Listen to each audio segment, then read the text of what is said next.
Ladies and gentlemen, how you all doing? This is HerrRobert. And I'm Ringroo. Hello, hello, hello. And folks, we're giving you some more Red Storm 44 today, actually from the dive-in tournament. Is that right there, Rang? At the World von Sluts East? Okay, so good. So tell us about the players and what are they bringing to the fray? On the left-hand side in blue, we have ourselves TheGrahamSlam playing 78th Sturm with a Vanguard income. On the right-hand side in red, we have HerrRobert playing for Mechanized, also with a Vanguard income. So, the folks, first of all, from here in the States, here in North America, really overall, Happy New Year to you guys. Actually, the first cast is with 2021, so, hopefully things are going to go great here. But, 78th, third, lots of MCHs on one side, lots of Strugs on the other, and we actually have a nice sprinkling of tanks over here as well, of Tigers as well over here from the 78th Sturm. How's this going to match out? 78th definitely has the longer range advantage, as they have the Tigers and the Stags and the Freeze and the Nashorns. They got some pretty good firepower at long range. As you got to realize, those MCHs and Shermans, MCHs and Shermans are the same, and T-34s have limited range compared to, the heavier gun counterparts. So I think Robert's going to have to rely on those S-285s, especially on the southern end of the map. But looking up north, he's got a bunch of BA-64s leading the charge with some reconnaissance and quite a lot of medium tanks. And inside the town and, the hill area and the center, these T-34s and MCHs should come in pretty handy. So, guys, you actually have to excuse Rang. He had a near-death experience just before he started casting. Damn, dude, that was a rather wicked bottle of water that almost killed you there. We almost lost him for a second, but we brought him back with thoughts of replays for you guys this week. So, we did a 3-2-1 countdown. I took a sip of water and literally almost died. So, I figured out how to drink quickly after that. I was gonna say, thank God I didn't have to do mouth to mouth. I mean, the travel time alone would have been deadly. Early IL-2 though, going after that Tiger. This is actually a really great call because 70th Sturm only gets one of those, but a quick Metro Spit coming in the other direction here. Worst was the worst. Deflection shot? Yes, wow. Whoa. IL-2's not meant to die at fast. They're meant to take at least 20mm shots.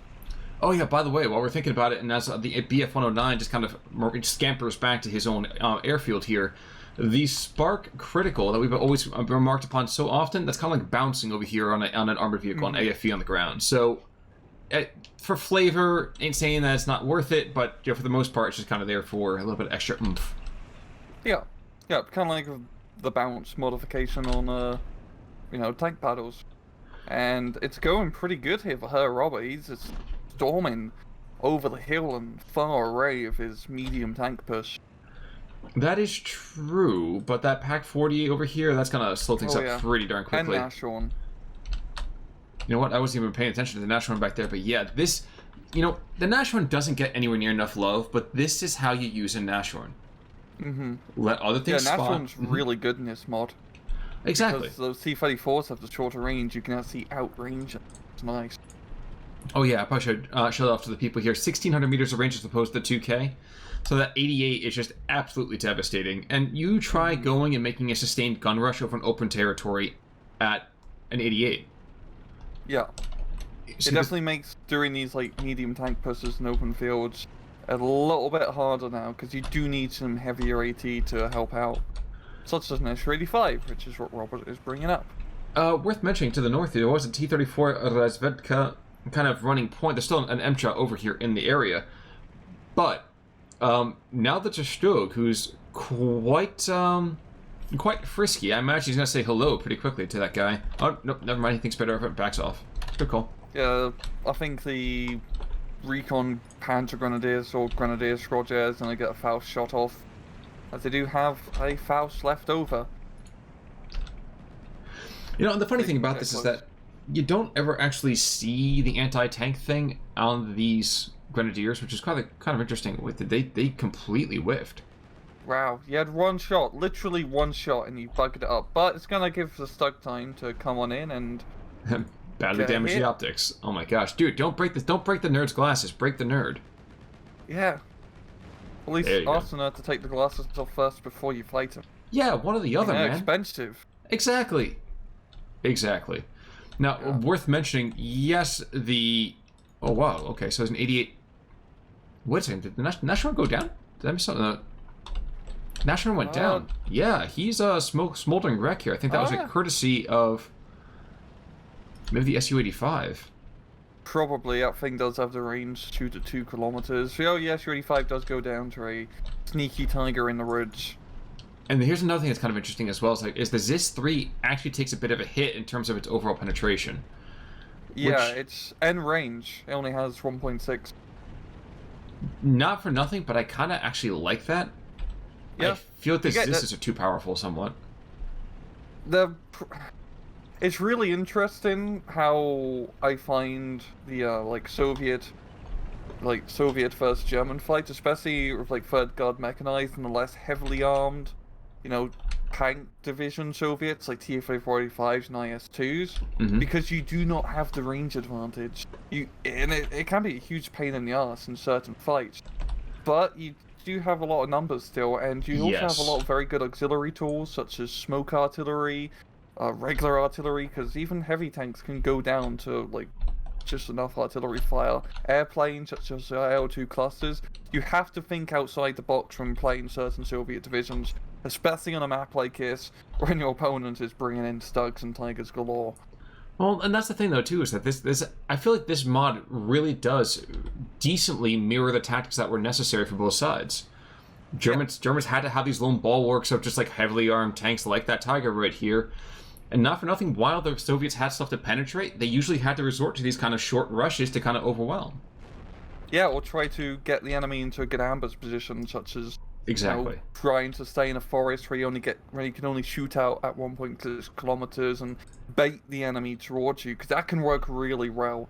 I'm thinking what Robert's doing right now is that he's reinforcing the hill position with some more S-35s, and he's going to be fighting it toe-to-toe with Graham. And I don't think it's really going to work. Graham can really outnumber him in terms of long-range anti-tank firepower. I think Robert's best bet is to really play more heavily in the town, because those Shermans in town fights, because the 50 cal machine guns in general are just much more powerful now. You can do quite a bit of damage and you mitigate that range disadvantage that you do mitigate the range disadvantage, and I agree with you in many different ways with what you just said. But let's also be fair here, too. The 78th Sturm doesn't have the same plethora of armored vehicles that you might expect to see otherwise. We've already seen the Tiger go down. The Nashorn is dead. Yeah, you can bring another one in. You can bring, he's got 3 more actually worked in. If you look at the northern town for a second, this is where the actual play can come through. The TheGrahamSlam, which, by the way, again, I absolutely love this name. But the TheGrahamSlam, northern town, this really should be his without any kind of real sustained issues. Yes, superiors are here, but they only have most of the guns and the explosives. Other than that, they don't really have any true firepower. Oh yeah, I completely forgot. 78th Sturm is really good at Sturming. Yeah. Yeah, they got literally a lot of firepower in their squads. And actually, folks do prove pretty well at close range. The Begleit Zug. Actually, I haven't even looked at the thing for this. So this is another. Okay, so this is the whole... Okay. That is a really, really cool thing right there. Alright, so guys, we mentioned the whole idea that the interplay between Tanko-Desantniki and tanks in the same area. It looks like the Begleit Schützen also function the same way for Sturmgeschütz guns over here as well. So that's really, really cool. I didn't even notice that until just now. Yeah, I really do love the flavor that this mod does add. That's a pretty big bonus if you can get them working together. And in town fights like this, it works very well. Oh yeah, I mean, come on. Yeah. 40 stress resilience for both the infantry and the Strooks. And just for being nearby, you don't even need a commando or leader. Now, the one thing that I found kind of interesting is that it looked like HerrRobert was looking to blow out the southern side of this play here. I mean, he's got a superior T-34 a ZIS gun over here. You'll notice there's an awful lot of smoking shells, though, too. And these guys, while it is still 1410, made the mistake of running through an open territory when there's still martyrs all over the place. And those guys are ready to die for the cause, but they are definitely getting a heavy toll in the meantime. Yeah, and he doesn't even have any recon support in his T-34, so it should not go too well for him. Nashorn being brought up will definitely finish up the job. That mod I have in the gun jams is not ideal either. No, it certainly is not. Now, one thing I always want to check here. Yeah, their optics are very good. His optics are very good. Interestingly enough, the Nash one only has a 60% accuracy. That's really kind of bizarre, but yeah, never mind. It's still pretty good. Yeah, oh yeah, definitely. I'm at this point I'm spoiled whenever I look at a martyr with 79% accuracy. It's almost absurd. Oh, that's with APCR shells. Yeah, I know. We've talked about that, but still. Because the regular actually something like 44 and the pack 40 gun. Yeah. To the north in the meantime, a 105 is going to be firing over here on the Russian positions, but a 76 mil F-22, we can only assume it's not a Raptor of some kind, is going to start to shell all of these Schutzen. And it looks like he was listening to you. He heard your comments about those Shermans. He's bringing in 2 more here.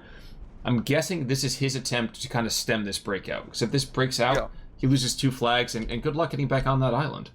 Yeah, and looking back at Robert's deck, he does not have really a lot of infantry overall, especially in A phase, so he might be running low right now, or he should be exiting A phase in just a few minutes now, so he should have some reinforcements. Also, goes for the TheGrahamSlam. He also has a lot of infantry in B phase and a lot of very good CQC fighters for those pioneers and flamethrower troops. Yes, and it's also worth mentioning that it's not just pioneers, but it's also Flam pioneers with explosives. Yeah. So, and actually, kind of amusing to me that's Flam Pioneer explosives, but they don't technically have explosives. Yes, they have a flamethrower. And, did we just see a Sherman go down courtesy of that artillery fire? Probably. I wouldn't be surprised. Artillery is pretty deadly in this. In the meantime, in IL-2 down to the south, there's also a marauding BF-109 just keeping that arm's length. And it looks like they're perhaps prepping for a second attempted breakout. IL-2 is going to try to find the MU-109. But there's also the 88 right there. So, no, that's not going to happen. The 88 is going to just absolutely blow to pieces anything comes after these guys. Except the head-to-head. I don't know why you'd have a head-to-head on anybody. Slow moving IL-2. And the MU-109 wisely backs away.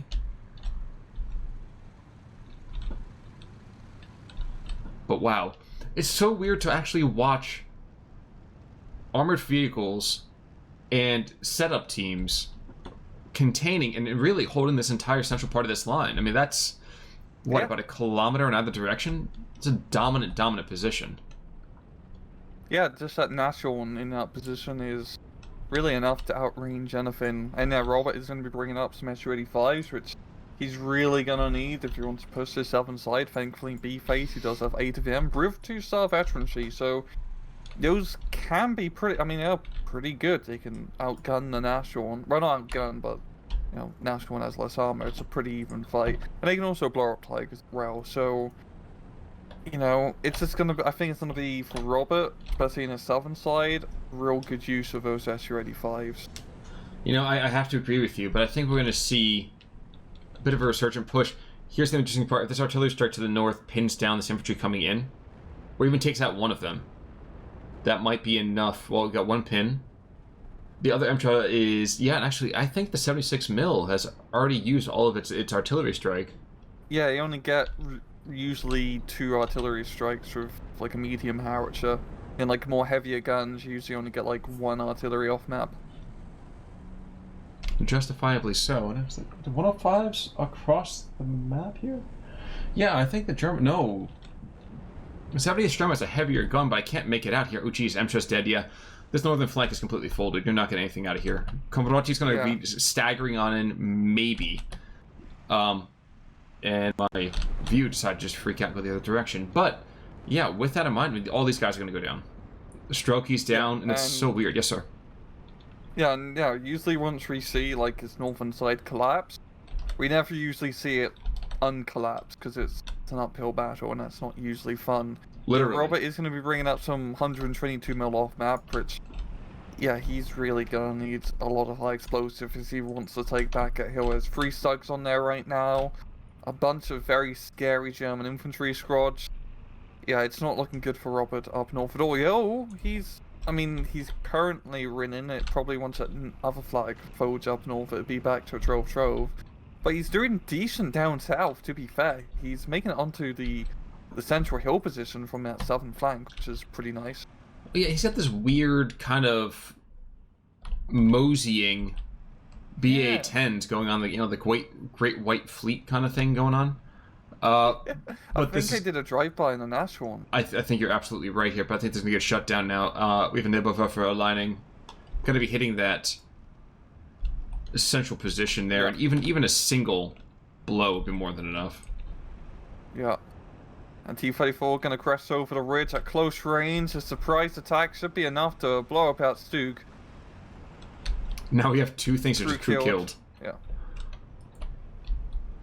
Here comes the Tiger to try and stem this bleed. It's really going to come down to him to try and hold his thing for now. We do have a Stug being brought in to try and get some flanking shots, which will definitely help out.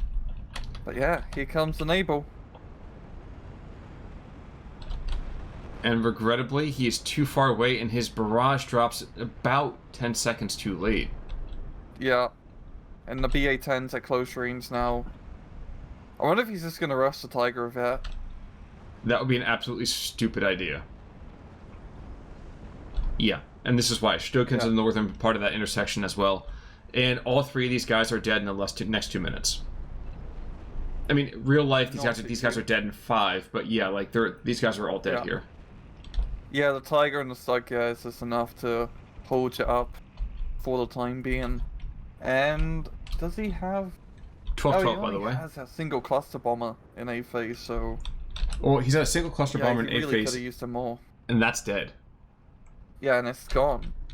He has like the 2 other IL-2s, just a rocket run, but yeah, because I find cluster bombers be very useful for the Soviet divisions because those German tanks such as Tigers can be a real pain in the ass to fight when you don't have long-range guns for the most part.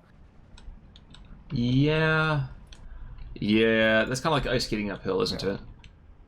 Yeah. And then Northern Hills is looking very good for Graham. He's holding on to it with the Stugs. He's eventually going to get that far northern flag, which HerrRobert is holding with a single motor strictly guard squad. But here comes an IL-2. Will it do something? Oh, it's a bomber plane, not a rocket run. It'll still take out one of these, Gs. The Gs is going to go out. My gosh. But he's going to pay for his temerity pretty quickly. Well, there's a spark right there, and isn't there an 88 still in the area? Yeah, there's still an 88 in the area. So, I mean, Whatnot's going to come up for one more deflection shot, and that'll be pretty much all she wrote, I imagine. Oh, Yak? Oh, maybe the Yaks.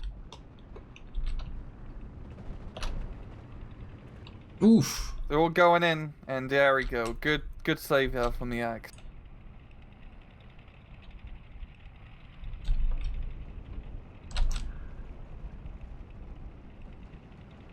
But yeah, Roberts, I mean, even though he's completely lost his northern side, which is a pretty important position of the map to hold on to, he's doing pretty decent elsewhere in the central part of the map. I feel like his position here is pretty tenuous, as Graham is putting up a pretty hefty force of those Tiger tanks, of course, but he only has, I think he's used up all his Tiger tanks now.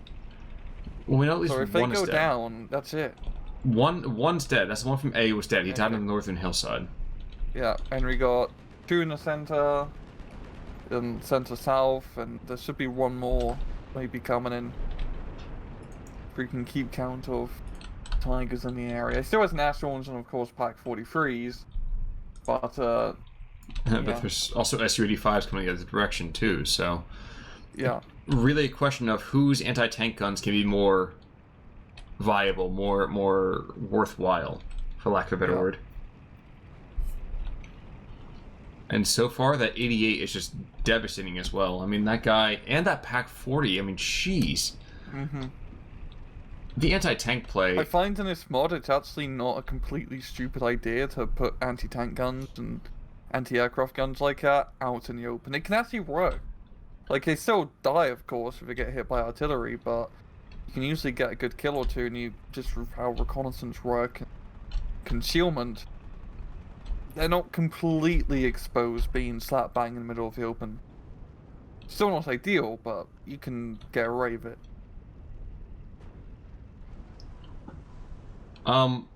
a lot of the SU-85s being brought on in are going down awfully quickly.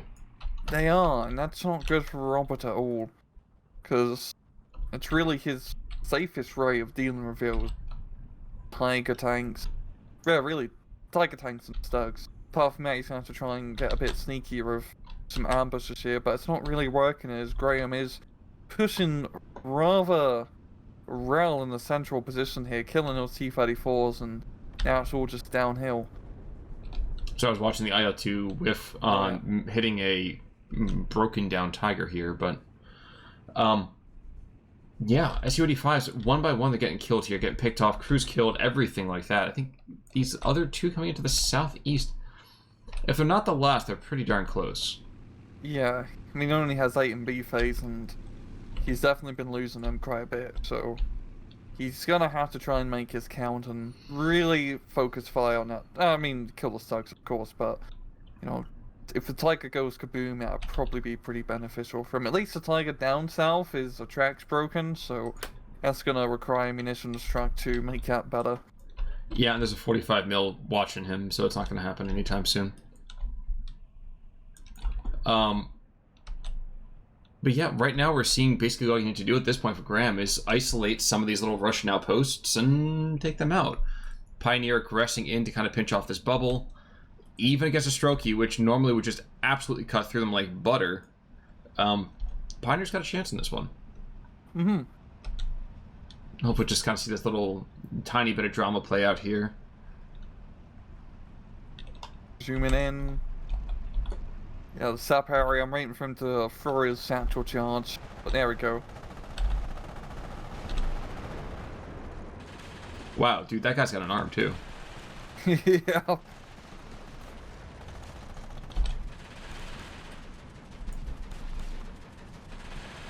No! That you were the chosen one!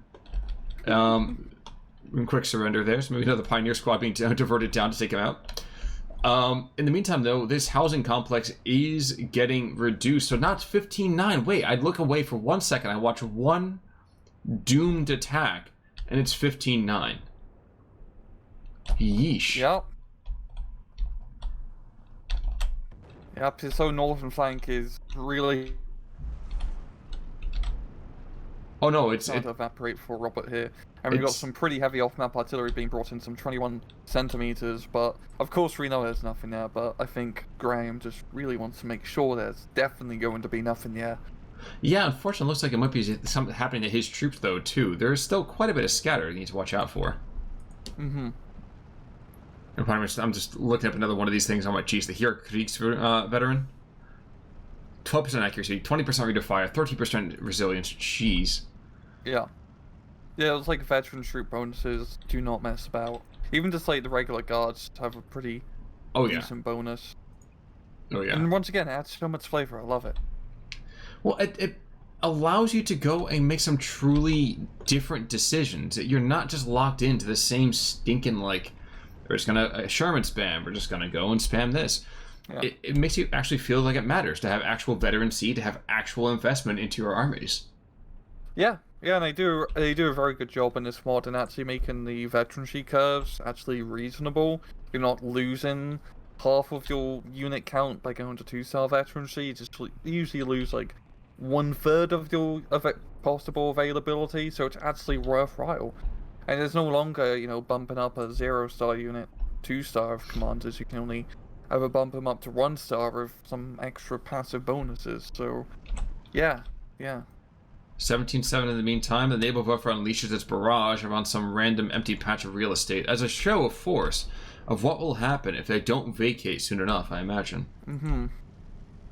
So now the property value still has value. Don't worry, they won't last for long. Kind of funny as well, there's a Stug that's just engaging this oncoming Emcha. And you know, the FR umlaut U with the H. Frua, I guess the early model as opposed to the later model, which is a lovely little touch as well. Mm-hmm. The transmission destroyed the other direction. So, despite the fact that the Sherman is so robust, he's also still quite tanky, no pun intended, and takes out his attacker without nearly any fight. Yeah. And dude, that freaking Strokey squad is still standing like a boss. He may be Owen Wilson, but yeah, he certainly is living it up behind enemy lines. Mm-hmm. Yeah, he's got the whole place to himself. Oh, definitely. Yeah. Well, I think I said this to you a few casts ago. We were talking about one of the Finnish divisions during the first war against the Soviets. Guys who got kind of encircled were like, okay, screw it, and just kind of faded into the forest and lived out there till the end of the war and the continuation war. So like, I'm looking at that, I'm like, this is definitely that squad. Mm-hmm. It was like that one Japanese bloke who didn't surrender till the 70s. Oh yeah. Oh yeah. But yeah, I think Robert's trying to make something happen in the center of what he has left. He's trying to get some off-map onto that Tiger, I believe. Yeah, it's 122 mil, so... Once again, even though it's a Tiger tank, artillery will blow it up. I've had it happen. It's not fun when it happens to you, but... I mean, I'm not saying I'm not complaining that it's imbalanced. And what I'm trying to say is that Tiger might go kaboom. But especially that building complex will go kaboom. Honestly, it is devastatingly accurate that something like that would go kaboom. I mean, come on, it's a 105mm shell coming down on top of a tank. So, I'm sorry, I was thinking of the German one for a second. Yeah, you're right, 122. Oh, no, yeah. I really do like that with this mod, especially with like playing those Soviet divisions. So you have to like resort to off-map artillery and high explosives and bombing runs and ambush tactics to knock out the nasty Tiger tank. Well, somehow bonsai charges really weren't really in vogue still on the Soviet side of things, so... Yeah, just not just charging, 20 T-34s on open field and getting a bunch of critical hits at 2 kilometers. Yeah, well, that's the thing, too. I mean, just the accuracy. If I lob enough shells at you, eventually something's going to hit. Yeah. And Tiger's going to vacate the premises, which is probably the smart move. Yeah, and I think right down here to the south, the last major cluster of Soviet forces, I think this is the major stone that HerrRobert has yet to throw. Other than that, I don't know what he can do. We're definitely in C phase. No, not yet. Oh, no, you're right. I'm still... Oh, my gosh. 30 minutes. I know, it's mod completely throws everything off balance in terms of the phases. Because it's like B phase is 17 minutes long on average, which is very long. So if you do play this mod, you're gonna need a beefy B phase. And you mean by that as income, I imagine, yes?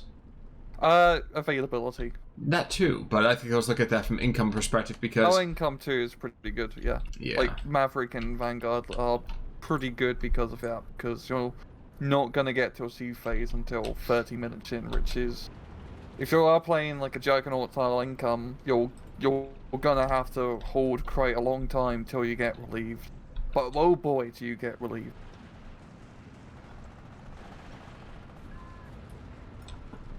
Interesting. Superiors shifting up and around.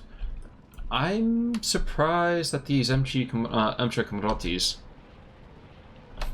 do I hear the Katyusha? I hear little Katya. Yep. She's gonna slam the south here. Trying to get in that Tiger tank.